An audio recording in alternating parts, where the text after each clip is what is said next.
Hello and welcome back to the British English podcast, that show that attempts to explore the quirks and nuances of British culture while exploring, or exposing you rather, to intermediate to advanced expressions that natives are using to communicate in British English. I'm Charlie, your host, and today we're going to be talking about social activities, things that we do with our friends to unwind, have a laugh and bond over.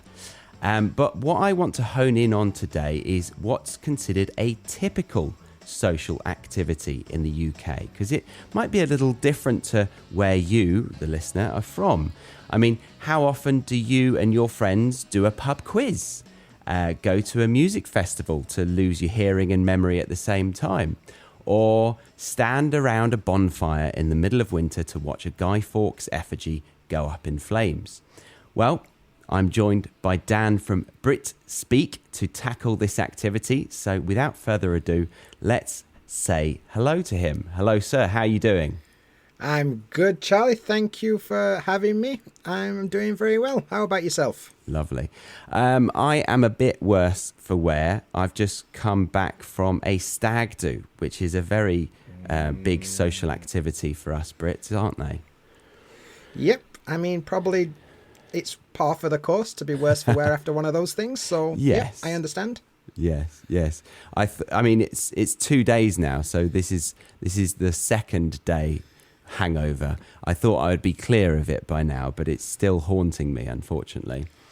And it's remarkable that two of my friends decided to have a stag do on the same week. So I've got one in 3 days from now as well, which is horrendous. So you just about recovered from the first one to do it all over again. I know, and yeah. Feel terrible again for a few more days. Sounds good. Exactly, yeah. How about you? Have you been to many stags in your time?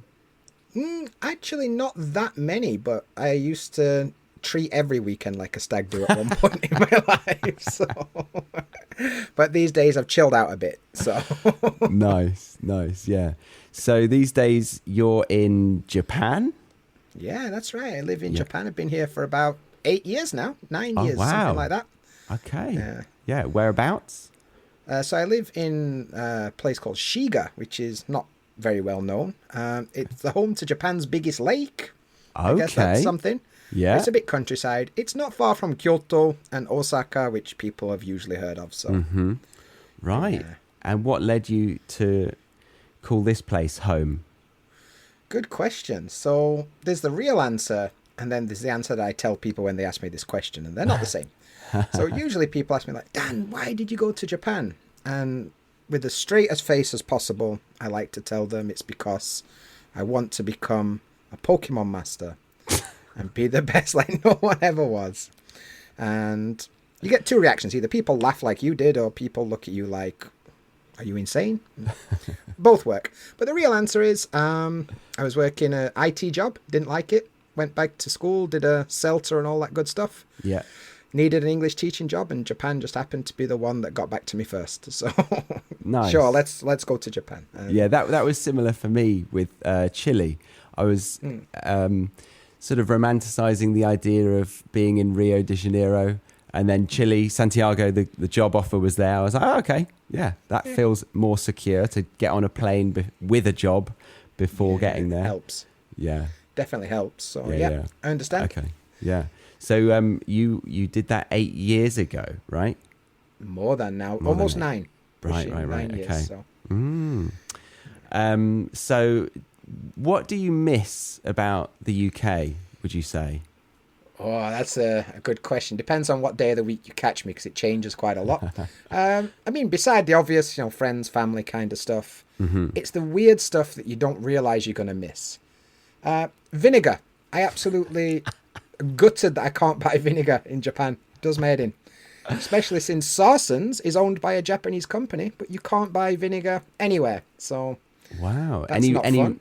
Any reason why you think that might be? I guess they don't really have fish and chips, so they don't need it, I guess. No fish and chips. Well, we don't need vinegar. Yeah. Yeah, exactly. Okay. What else are you going to do with vinegar? So, Exactly. I mean, they've got various other vinegars, but not like malt vinegar that Right. I have from back home. So that's a bit sad. Yeah. Yeah. Okay. And other just random stuff like on the food side, like Jaffa cakes and stuff like that. You know, stuff that you take for granted when you're living at home. Yeah. And good sarcasm. I miss some good sarcasm. Okay. Yeah, Okay. So. Yeah. But yeah, I don't miss the rain. You don't miss the rain. Yeah. That's a fair point. I noticed that when I was in America, so I grew up with a school friends. The girls particularly were very dry, very witty, and quick at sarcasm. And then I went to America and lived there for a bit, and I realised after a while of coming back to the UK, I was like, oh, I haven't had that for a long time. They don't really do the same. I mean, obviously they're friends for life, so it's a bit different than meeting somebody for the next 6 months or so. But yeah, I know what you mean about that. Social activities wise, what about pub quizzes? Have you missed them? Yeah, I used to be a big fan of a pub quiz, you know. Yeah. Especially, you know, university days, and you spend a lot of time down the student union and doing the pub quizzes and whatever, and never good at them, if I'm honest. Always bad. But yeah. I enjoyed it nonetheless. But they don't know the value of a good pub quiz in Japan, I don't think. So unless you go to like what they call like a foreigner bar, like a British themed pub or something like that. A pub where Japanese people go to talk to foreigners, basically. Sometimes they might have a pub quiz. So right. But it's quite rare. Yeah. And I imagine the questions are a bit different. Like it would be like, who was the Queen 5 years ago? But stuff that like, if you've been on Wikipedia, like where are these from? Rather than which band released this album in 1962, kind of thing. Yeah. All I can think about. Oh, sorry. No, go for it. I was going to say, when you talk about the pub quiz, all I can think about, maybe your listeners are aware of this, but the TV show Phoenix Nights. With Peter Kay, and they have a pub quiz episode where they're like, name the song from the first second. And he plays the song, and it's immediately obvious what the song is in the first second. Like Young at Heart, and it just reminded me of that. So, yeah, right, yeah. Yeah, that's a good show. I didn't get into it as much as my friends did. But yeah, I appreciate Peter Kay, definitely. Is he a big role model for you when it comes to comedy? I was a fan, yeah. Like, I think maybe just because I'm a northerner, and I think like it's nice to see another northerner doing the kind of, do you remember this thing, which is basically his whole sketch. But but I thought his TV shows were very funny. Yeah. Where in the north are you from? I guess lower north, I guess you could say. I'm from Sheffield. Okay. In Yorkshire, so okay, it's above Derby, so it classes as north. I think that's how it works. Yeah, very close to where I went to university, Nottingham. Oh yeah, just a quick trip down the M1 and past Robin Hood and all that. And you're in Nottingham. And did you go to university in Sheffield or somewhere else? I actually went to university in Hull, and I did my best to pronounce the H at the beginning of that word. Hull rather than Ull, as I would usually say. Really? You would say Ull, yeah. Going Ull, yeah. I would say Hull, yeah. That was on a pub quiz that I did last week. They were like, where is this city on a map? And it was like the location of Hull. And my friend was like, that's Hull. Yeah. Good. I thought the question was going to be, where did Dan go to university? I'm like, that's a highly specific question for a pub quiz. But good. That's good. So before we go on to more social activities, when did you start doing Brit Speak generally as like a content creator? I know you've got your podcast and your Instagram and maybe some other things, but generally? So the whole content creation thing really started when I first came to Japan. I had a channel about life in Japan, showing my friends and family back home what it's like to live here and all the weird stuff that you see. And then the pandemic came along, and it's hard to make a channel about life in a different country when you're stuck in the house all the time. So right, I was kind of got the itch to still make something. So I started, I would say probably 2022. I started like Instagram and didn't really know what I was doing. I was like, I did what everybody else does, Yeah.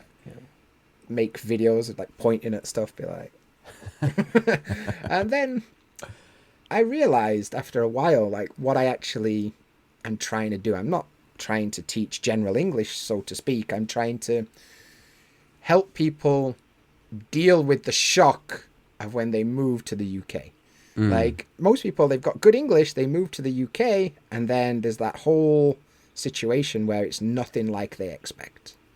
People don't communicate in the way they expect. Not everybody has the same accent. Not everybody uses the same words, and kind of coach people through that kind of thing. So very specifically, I got involved in British English and much more colloquial British English stuff. And because, I mean, you can appreciate when you move to a new country and you don't speak the language very well, if you're on your own, it's a tough thing to do. Definitely. So if I can help people with that, then I feel like I'm doing my bit for the world. Yeah, perfect. Well, let's do that today by exposing them to what they might expect with social activities. So, pub quizzes. How often would you have gone to a pub quiz? Because I don't go that often. It's probably once a year, probably for me. I was going to say probably at best every 6 months, but at worst every couple of years. Depends on... Yeah. Because you usually have to get at least somebody else to do it with you. Yeah. Which requires some amount of logistics and moving pieces, and the older you get, the harder it is to get people to be in the same place at the same time, you know. That's true. So yeah. Yes. But it's not like a weekly thing. I mean, for some people it probably is, but it definitely wasn't for me. Yeah, there are definitely weekly attendees to this kind of activity, but I think the average person doesn't go so often. But I think an ideal for me would be like 3 or 4 of you going to the pub, maybe 30, 40 minutes before, having a little catch up, and then the pub quiz starts. It's a great little evening, I think. Yeah. I think so. And I think like if they do a theme as well, it kind of makes it cool. Maybe it's like an 80s night or, you know, something like that. Could be quite interesting. Yeah, definitely. And I think for me, one of the things was the most entertaining part of the pub quiz, usually coming up with your pub quiz team name. I was going to ask you a bunch of puns and stuff in there that you can have, and it's always a bit of fun like that. Yeah. You've got. I think that is the rule. You've got to create a pun on the idea of a team and a pub quiz. Can you remember any that you did? I'm trying to think of some that would be suitable to say on your podcast, to be honest. They often started with the word Norfolk, because it gave you a lot of wordplay that you could enjoy off that. Okay. So, but something like that. Yeah. Being something very like, juvenile. Like Yeah. Quizzy rascals, something like that. Okay, that's cool. I like it. Yeah. Like the Three Musketeers, if there was 3 of you, and then something about the beer or the quiz or something. Yeah. 3 Buzzketeers or something. There you go. Yeah. So I've got a list of social activities here that are worldwide. So these aren't the UK specific. So we're going to go through them and discuss if we've ever heard of them, if we do them, how regularly, that kind of thing. So the next one, you might be able to speak to this considering where you are. Hot pot dinners is the next one on the list. So personally, I don't think I've ever been to have. I don't think I've had a hot pot dinner in this kind of way. I don't know. What about you? Last time I did was when I went to Tokyo, and I was with a couple other English teachers, Stu Sensei and Mike, and Mike's wife happens to be Chinese, and she's like, I know this great hot pot place. So we went there and got like a hot pot, and it's quite common, but it's more of a winter thing, I think. Yeah. Like people enjoy it in winter. There's different styles. There's like nabe and oden and all this other stuff, but it's not something I do regularly, to be honest. Right. Every now and then, but when you do always see the restaurants are packed, so okay, it's obviously popular. And what's different about it than just going to a normal restaurant? So in the middle of the table, usually there's a burner or some kind of heat source, and a bowl full of, depends on what it is, like an oil or a soup or whatever it happens to be, and then the ingredients are delivered like on little plates, and you kind of put them in the soup as you want. Like you kind of, it's almost like you make it yourself at the table in a weird way. Okay, yeah, that there's a bit of a ritual to it all then, and you're a bit closer around, almost mocking like the campfire back in the day kind of thing. Yeah, it's a bit like that, but you pay for the privilege of doing it. Yes, and you don't have to tidy up afterwards. Yeah. Oh, that's the plus. Yeah. Yeah. Nice. Okay. Yeah. So would you guess that the UK has many hot pot dinner opportunities? Unless it's like a Lancashire hot pot, which is a totally different thing. But Okay. like a northern stew, I guess you'd call like a hot pot. But nah, it's not something I ever really did in England, that kind of thing. So Yeah. maybe if you go to Chinatown or something, probably. Yeah. But Yeah. I'm sure London's got everything. So yeah, oh, you could it probably certainly go does. there. Yeah. Yeah. Okay. So not really for the Brits, but an interesting one to explore. So the next one, salsa dancing nights. All right. Okay. You've ever been to a obviously- salsa club? Yeah, well, I've got 2 left feet, so no. But my Brazilian wife loves to dance even at the music in the supermarket, so I'm sure she's done this kind of thing in her life. But I definitely don't have the experience of that one. She's not dragged you along? She's not had the chance yet, but I'm sure when that opportunity arises, she'll try. Yeah. What about your wedding day? Did she want you to learn a bit of salsa for then? No, luckily, I got away with that one. Oh, you did. You did. Very good. Nice. How about all right. yourself? Salsa was a part of Chile, like in Santiago. So that was quite cool to experience. But it was more just appreciating the skill of them and not really feeling like I can get involved. I was starting to move my hips and then I felt awkward. So then I'd stop. And then I'd just be like, oh, yeah, you guys are amazing. Really good, really good. Yeah. Yeah, nice. I went to Colombia actually once with a student who's Colombian. And he took me to a really good salsa club. And it was really awkward at the end of the night. I still hadn't danced. And he just like grabbed me, took me to the middle of the dance floor and tapped a girl on the shoulder and said, excuse me, he doesn't know how to dance. Can you teach him, please? And she just looks me up and down. She's like, okay. And then we have like 10 awkward minutes of just like trying to teach me whilst everyone's going mental around me.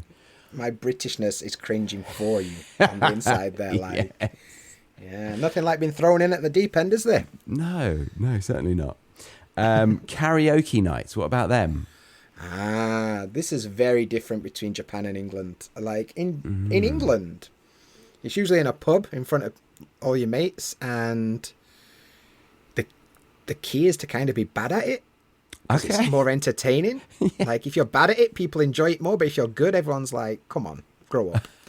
But in Japan, it's such a popular pastime. Like everybody does karaoke. I have heard this, yes. Yeah. Does that mean that rooms and stuff where you rent it and go there, and it's kind of weird. Yeah, right. Totally so actually, on the stag that I just went to, I was in Edinburgh, and we went to 2 versions. We went to literally the English version and the Japanese version. We went to a pub, and everyone was screaming bloody murder. And then our friend was like, no, let's actually hire a booth so we can just properly sing on our own, because we weren't really getting the mic time. So he hired a booth for 2 hours, and it was fun. It was fun. It's just, I'm not used to that kind of environment that often, but I mean, I can't really sing, so I find it quite cringe. Yeah. I mean, here in Japan, it's something that most people do. They'll go out drinking, and then, okay, let's go karaoke. And like, especially if you miss the last train, like you've got to wait 6-7 hours for the first train. It's like, well, karaoke is 24 hours a day. Let's just go there for a few hours. And it often comes with free drinks, not alcoholic, but like free soda or Coke or whatever you want to call it. Yeah. And air conditioned. So it's usually a good place to wait for the first train if you've missed the last one. So it's quite common. Yeah. Yeah, right. I was wondering about this because I've had Japanese students, and they've told me about this part of their culture. Does this mean that being good at singing creates quite a sort of hierarchy in the social dynamic? In a way, like Japan's general approach to society is don't make other people feel bad by being good at stuff. And if you are good at stuff, don't downplay it, you know. But occasionally... Sorry, if you are good at stuff, don't downplay it. Oh no, downplay it a bit so you don't make other people feel bad. Aha, yeah. Like yeah. you'll meet somebody who's an absolute genius on the piano. You're like, can you play piano? Yeah, a little bit. All right, calm down. Right, But right. But they do have a show on TV where people go there and so you can make the most perfect rendition of famous karaoke songs, and it like comes up on the screen with like the pitch monitor and like how the percentage, how perfect it was, and so there is that element of it. Yeah. So in your group, if you go to a karaoke, they wouldn't be like, oh, me first, yeah, I've got this song. They'd be quite timid around it. And then when they get on, they just do an absolute performance. Yeah, absolute belt out a perfect song and then be like, oh, we're all right. You know, that kind of thing. So yeah. And there's always one person in your group that's actually really good and everyone else is like, all right, I've got to follow that. Right, yeah. Yeah, that would be awkward. But yeah, so they do exist. But yeah, like you said, it's more like somebody is just horrendous and they've got the courage to stand up there and look like an idiot in the UK. Yeah. Usually some liquid courage. To yeah, definitely. Okay, next one. I mean, this one's, going for a pint. Yeah. I mean, what's better than that? That's very British, but also feel like it's one of the things that we've given to the world. One of the exports. Go to the pub with your mates for a pint. Sounds good. Yeah. Does it happen much in Japan for you? Yeah, it's like they don't really have the pub like we do. They have a thing called izakaya, which is like a Japanese version of a pub, where usually you get like a little booth and you're on your own, kind of separate from everybody else. How do you spell this word? I want to look at it. Okay, so izakaya. So IZA. Yeah. KAYA. Izakaya. Okay. It's like a Japanese bar, pub style thing. And my favourite thing is they do something called nomi hodai, which translates as all you can drink. Oh. Can you imagine the carnage in England if they did a all you can drink buffet? So yes, here in Japan, they offer that. Right. That would be deadly. Weird. That would be, yeah. I was listening to, I don't know if it was this guy, actually. I'm not sure if I'm getting confused, but he's a Malay British comedian, Phil Wang. Yeah, I saw him on Taskmaster. He was very funny. Oh, okay, yeah. And I can't remember if it was him talking about this, but he said that a lot of his friends, if they have beer, they would go very red in the face. Yeah, Japanese people do that. Right, okay. So, but even so, they love it? They drink it just as much? I mean, it depends on the person, but alcohol plays a big part in social activities in Japan. And despite the fact that everybody goes red in the face after a couple of pints, it's like, well, it's par for the course. So right. Yeah. But is it a painful kind of experience, do you think? No, apparently it's just like feeling a bit flush and your face goes red. But okay. Okay. Yeah. Right. Yeah. And they have basically a translated expression, which is to be red. Like we would say, like, to be red in the face, meaning like you're embarrassed. But for them, it means like, oh, he's drunk. Ah, right. Yeah. Oh, so it's kind of just getting red lips from a bit too much red wine. Yeah, I suppose it's a bit like that. Yeah. Like wine lipstick. It's part of it. Yeah. Oh, okay. Like you can't have it without the side effects, so you just have to deal with it. Yeah, and everyone accepts that you're going red and you're not going to die. Yeah. Okay. That wouldn't work. A pub having a bottomless pint. That would be in the UK. That would be terrible. I'm looking at the izakaya, and it feels like there's more culture around the eating part of it as well. Yeah, you like can a lot get of bar lots of snacks nibbles and stuff. Yeah. So it's kind of people go there for evening because they can get a bit of something to eat. They can get a bit of like something to drink and little like snacks and stuff while they're there. And relatively, because if you do the all you can drink thing, you can kind of leisurely drink and you don't have to worry about how much you're spending. And yeah, but for British people, it's a challenge, not just a comfort thing. Like, well, 2 hours, let's see how much I can drink, rather than Japanese people just being like, I don't have to worry for 2 hours. It's a very different attitude towards it.